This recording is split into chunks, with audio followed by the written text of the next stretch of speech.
Hello everyone, and welcome to the History of Byzantium, Episode 22, Justinian's Legacy. Imperial majesty should not only be graced with arms, but armed with laws, so that good government may prevail in time of war and peace alike. The head of the Roman state can then stand victorious, not only over enemies in war, but also over troublemakers, driving out their wickedness through the paths of the law, and can triumph as much by his devotions to the law as for his conquests in battle. Long hours of work and careful planning have, with God's help, given us success in both these fields. Barbarian nations brought beneath our yoke know the scale of our exertions in war. Africa and countless other provinces restored to Roman jurisdiction and brought back within our empire after so long an interval bear witness to the victories granted to us by the will of heaven. However, it is laws that we have already managed to enact and collect that all our peoples are ruled.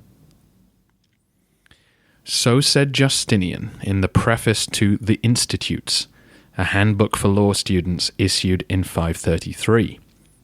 It's a clear statement of the emperor's belief in the importance of the law in regulating the lives of his people, while also showing us his pride in retaking Africa, and one of the ways he used that conquest to boost his own image as a great and worthy emperor.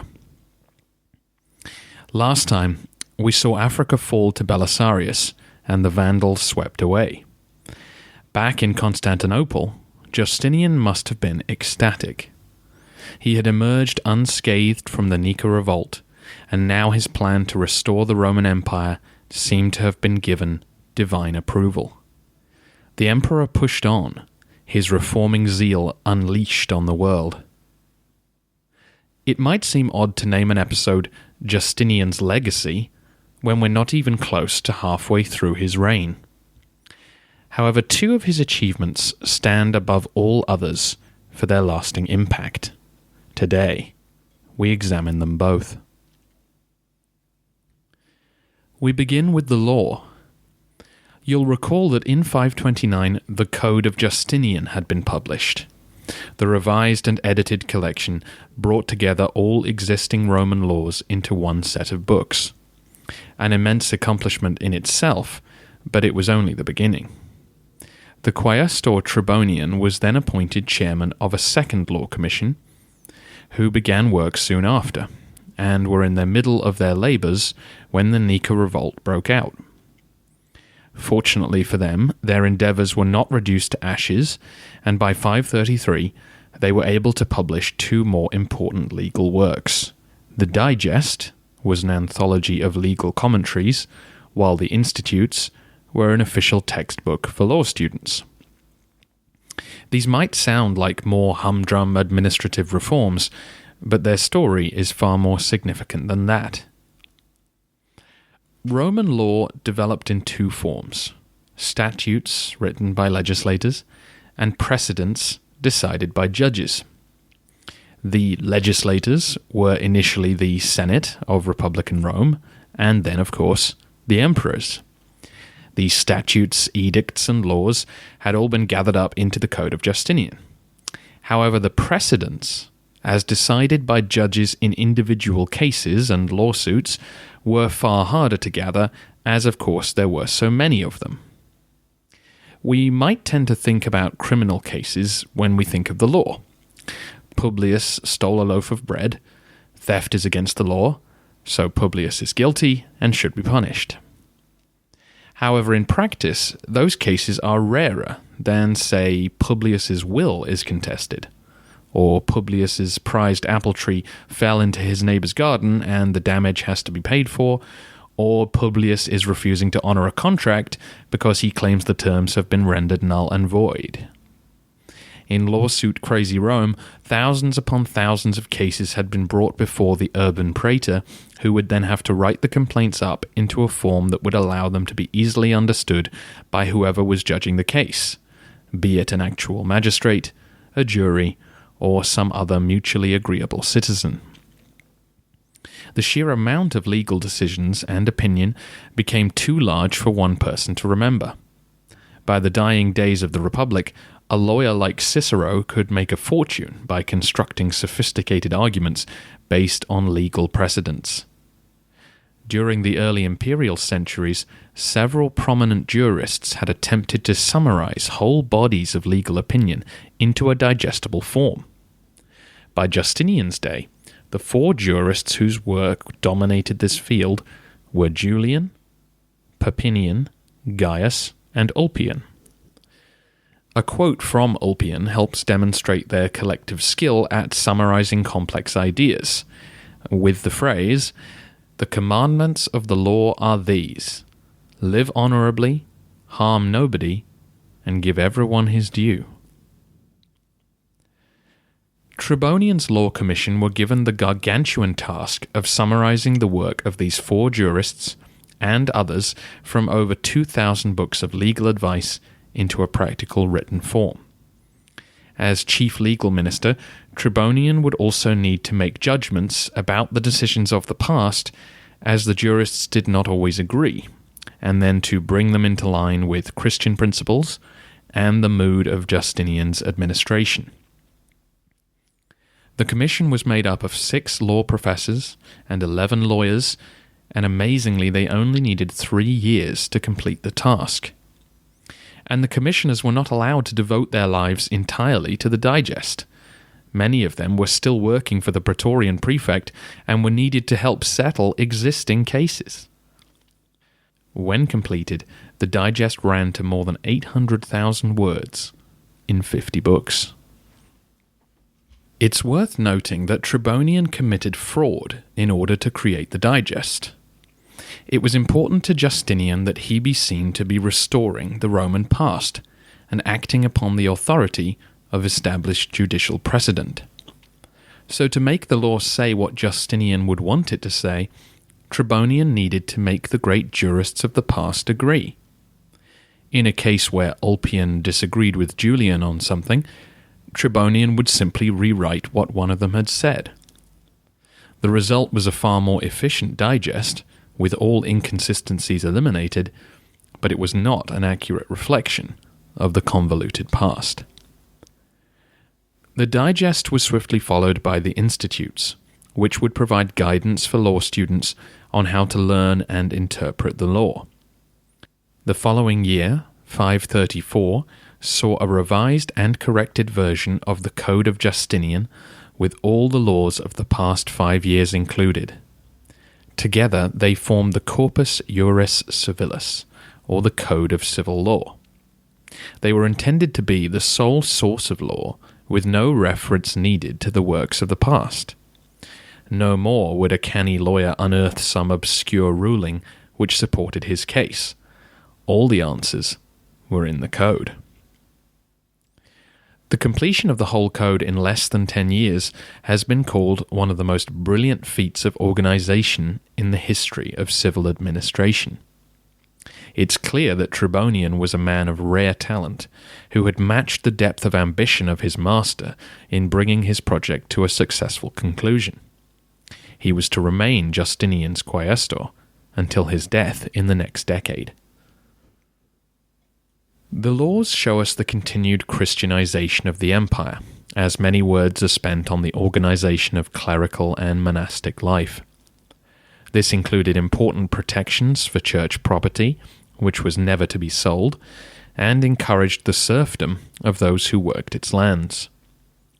Bishops were encouraged to help run their local towns and enforce laws against gambling and other local sins. And interestingly, divorce was not made impossible on the grounds that to do so would only increase the instance of poisoning. We can also see the influence of the Greek East on Roman law. The patriarchal preference of the Romans was now diluted, as laws concerning family, inheritance, and marriage were all changed to improve the position of women, as well as that of freed slaves.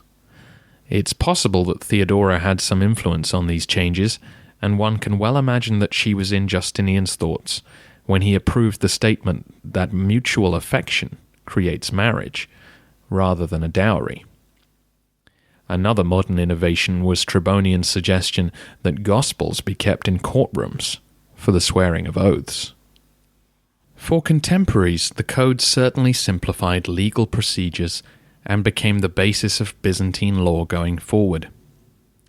However, the code was written in Latin, and despite Tribonian's best efforts to simplify the language, the vast majority of those in the East spoke Greek.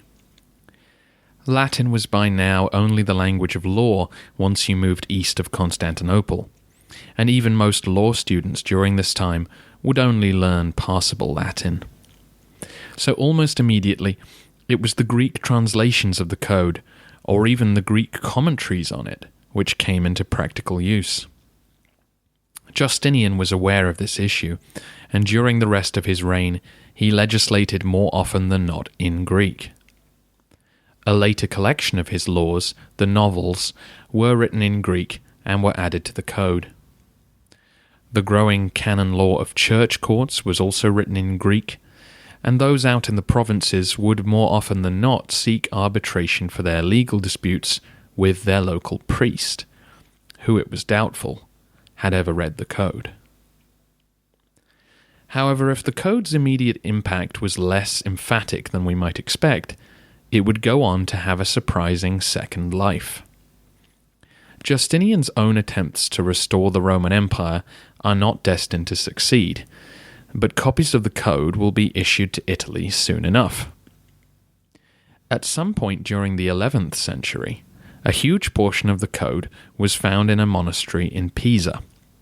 It was taken to the great medieval university in Bologna, where it began to disseminate amongst interested scholars. Soon, both Western courts and the Catholic Church were mining the code for arguments to support their authority. The code provided a model for contracts, rules of procedure, family law, and wills that began to be given the force of law, initially spreading through the Italian city-states, where a written law was needed to govern increasingly complex commercial relationships. The use of the code then began to spread across the continent. At the heart of the code was a way to justify the divine right of kings, an important legal pillar for medieval royal families. The Roman and Byzantine emperors were, after all, autocrats. Tribonian's work had elaborated on the concept that the will of the prince has the force of law, to make sure that Justinian's authority was absolute. The emperor's insecurity and centralizing instincts had led him to make explicit the fact that any decision the emperor gave was to be considered legally binding. He justified it not only through his edited version of the Roman past, but also by the fact that he was appointed by God to protect his people.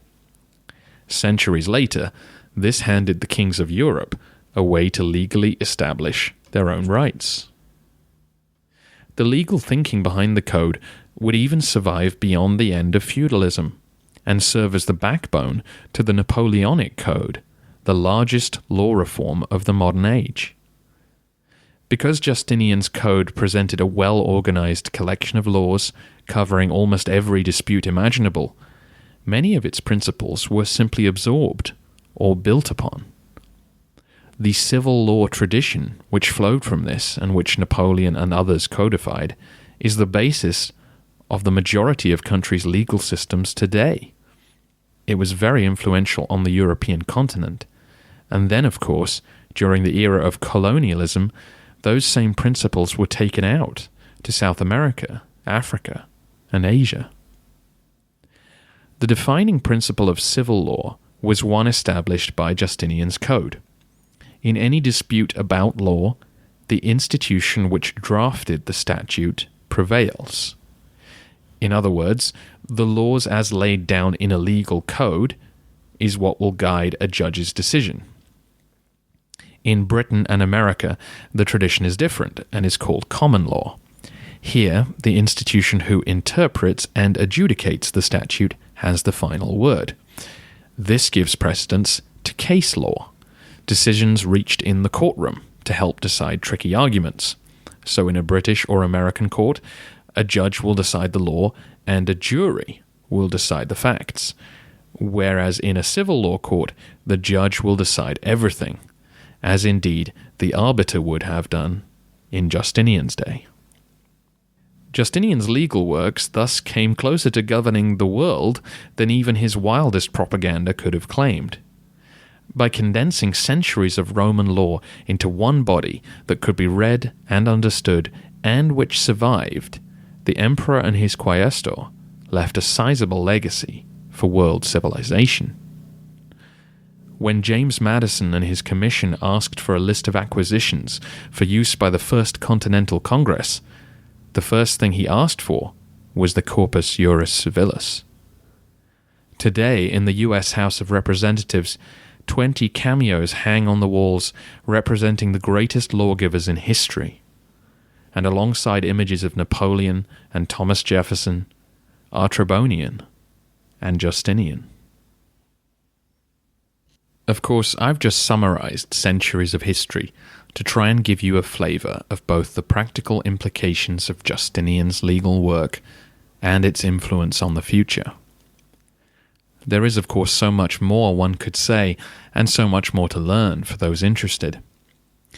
The books which I've read to put together the podcast are listed at thehistoryofbyzantium.com, the new URL, and on the post for this episode I've also put up a link to where you can read an English translation of the code, complete with commentary. Justinian's other great legacy is perhaps easier to immediately grasp, largely because it still stands in Istanbul today. After the Nika Revolt, downtown Constantinople was in ruins.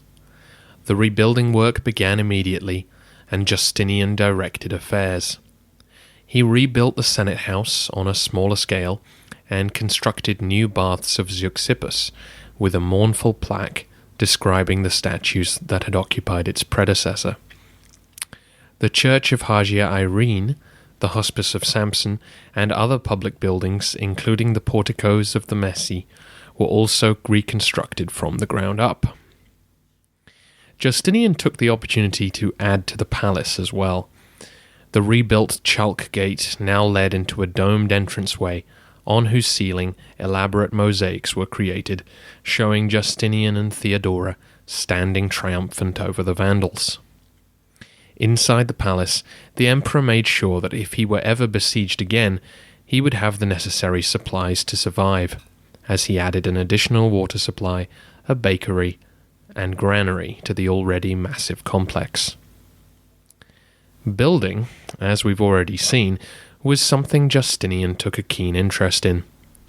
Churches were of particular interest because they combined the PR need to demonstrate imperial worthiness with his religious desire to honor his celestial benefactor. As I mentioned at the end of episode 20, only 40 days after the dust had settled on Nika, the ground was being prepared for a new cathedral church, a new Hagia Sophia, to rise up in the place of the one which had been destroyed. It seems obvious from this speed that Justinian had already been planning to construct a massive church in his capital, as no architects could have drawn up plans so quickly. Historians suspect that Justinian may have ordered plans to be drawn up back in 527, when he became emperor. For in that same year, the largest church in the capital at the time had just been completed. The Church of St. Polyeuctus, built near the aqueduct of Valens, was a construction ordered by Anicia Juliana. Anicia was the granddaughter of the Emperor Valentinian III and daughter of Olybrius, who had briefly been Western Emperor. Her impressive imperial pedigree made her a natural rival to Justinian, a man with no ancestors to speak of. Doubtless many of Anicia's friends were involved, or at least sympathetic to the Nika revolts. Inside St. Polyeuctus was a large inscription, comparing its sponsor to Constantine and Theodosius II, great builders and, of course, distant relatives.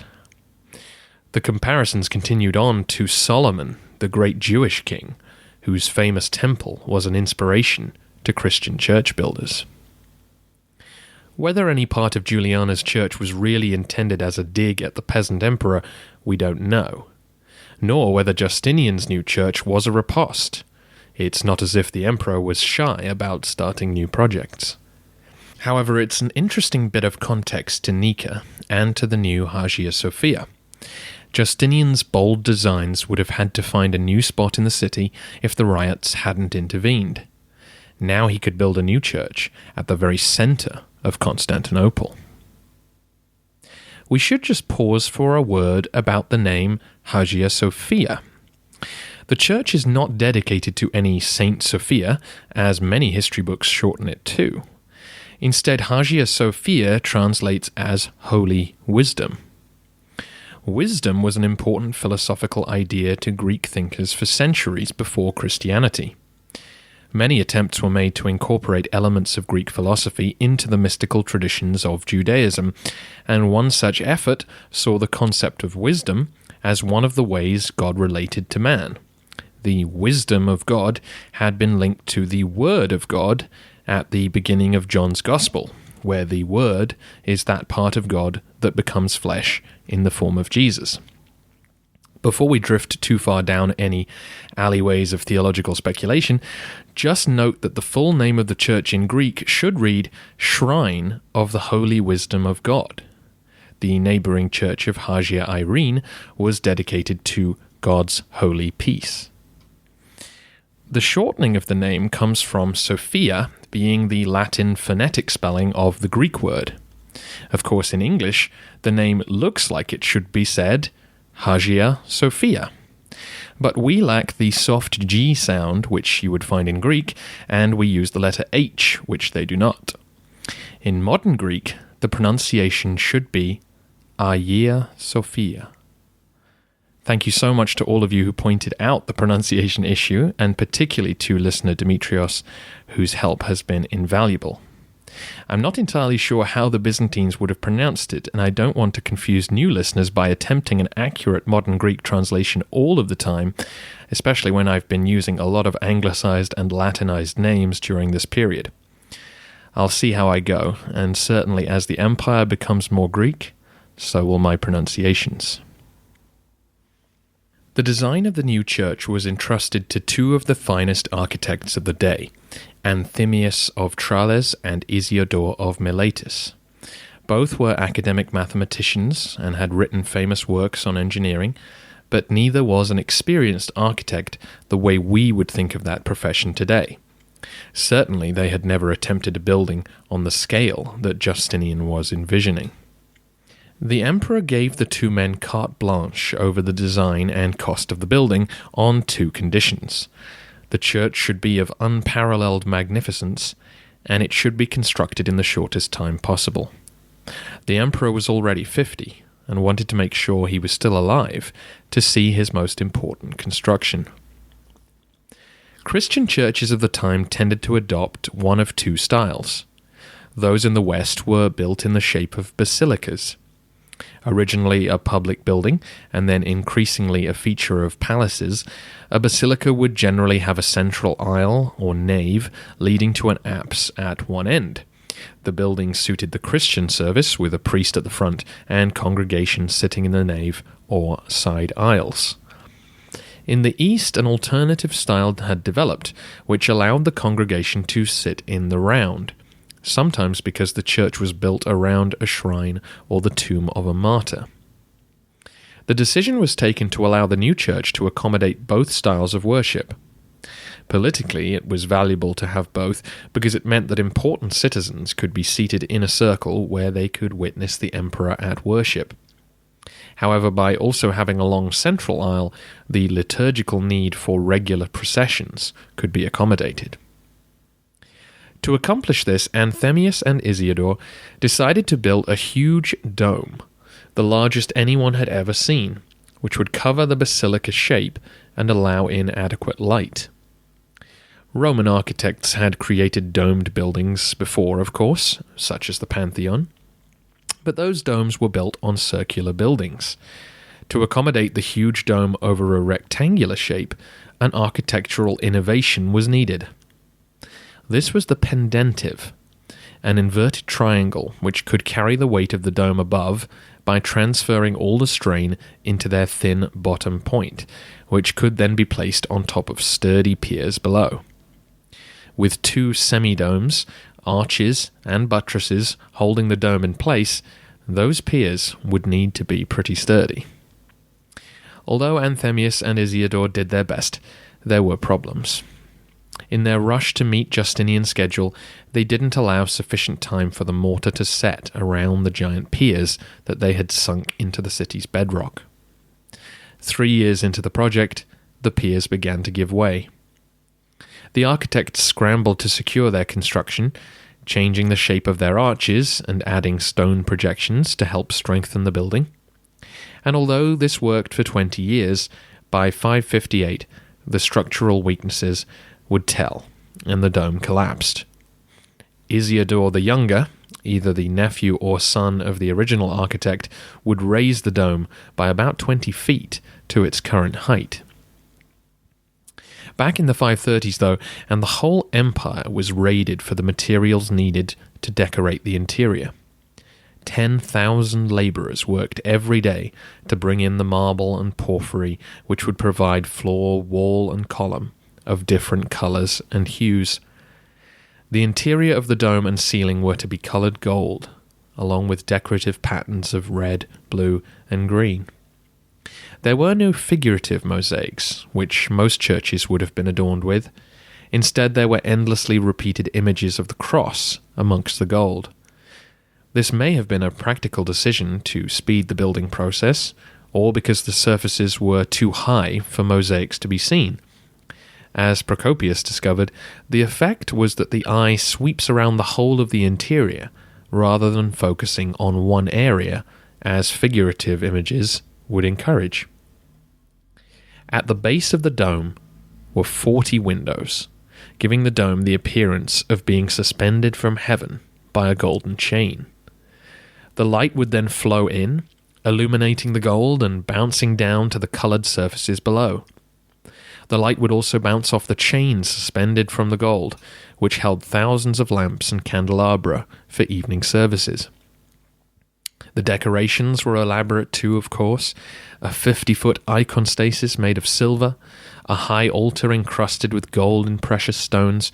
The Patriarch's throne was made of gilded silver, and dozens of gold lamps surrounded the building.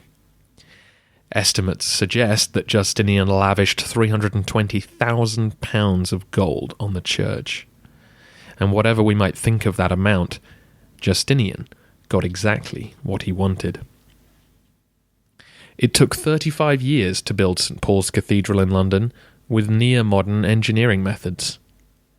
The Hagia Sophia was ready for its inauguration only 5 years, 10 months, and 4 days after construction had begun. An extraordinary speed. On December 27th, 537, Menas the Patriarch and Justinian led a procession down the Messi to hold the first service. Although he probably didn't say it, the sentiment seems apt as Justinian viewed his creation and uttered the words, "Solomon, I have outdone you." The emperor was not the only one blown away by the church. The architectural genius astounded contemporaries. Evagrius, an ecclesiastical historian, said it was incomparable and surpassed all powers of description. Paul the Silentiary, who worked for Justinian, said the golden stream of glittering rays pours down and strikes the eyes of men so that they can scarcely bear to look at it. It is as if one were to gaze upon the midday sun in spring. Procopius describes the building as seeming to soar up to heaven and rise above surrounding buildings like a huge ship anchored among them. It's important to remember that for contemporaries, it was easily the largest building they had ever seen. For someone who didn't live in Constantinople and wasn't used to big structures at all, the sight would have been overwhelming. It would be the largest Christian church in the world for 1,000 years. Even with modern construction, it still sits in the top 20. It certainly served as an inspiration for those which have surpassed it, including St. Paul's in London and St. Peter's in Rome. It's hard to quantify the importance of the Hagia Sophia to Byzantium. It is only a building, and its effects on human psychology cannot be judged by numbers or some other measurable criteria. Certainly the emperors would not have been able to boast as convincingly that they were God's vice-regent on earth without a building to honor him that no other kingdom could match. As the tide of Islam swept the east and western kingdoms would grow in prominence, visitors from all corners of the globe would still marvel at the sight of Constantinople's most impressive building. To its citizens, it became a focal point of worship and celebration, and the admiration of the Byzantines never wavered. Germanos, a patriarch from the 8th century, said the church is an earthly heaven where the super-celestial God dwells and walks about. A century later, and another patriarch, Photios, calls the church Christ's bride. Even the final patriarch in residence before the city fell in 1453 calls it the handiwork of God, a marvelous and worthy work, the delight of the entire earth. To medieval visitors, it was such an awesome spectacle that legends grew up to explain its construction, such as how angels aided the builders, or the wood from Noah's Ark was needed for the doors. In celebrated legend, the Hagia Sophia would later so impress Russian envoys that they convinced their king to adopt the Orthodox Christian faith. Justinian couldn't have asked for more of his architects than the creation of such an enduring monument. Yet despite the building's unqualified magnificence, there were visible mistakes. Unpolished stone faces, slabs of marble simply butted together rather than assembled with metered edges, the dome that would collapse. One of Justinian's modern biographers, James Evans, says that the building puts Justinian's personality flaws on record. Impatient and eager that his church should exhibit his worthiness as God's emperor, he refused the builders time for their mortar to set properly, contributing to the structure's instability. An analogy for his emperorship, perhaps? Today we heard about the two achievements which outlasted the Byzantine Empire, let alone Justinian's life. Next time, we move on to projects that didn't fare as well. In 2 weeks, Belisarius is out on the road again, as Justinian looks to add to his conquest of Africa by restoring Italy to the empire.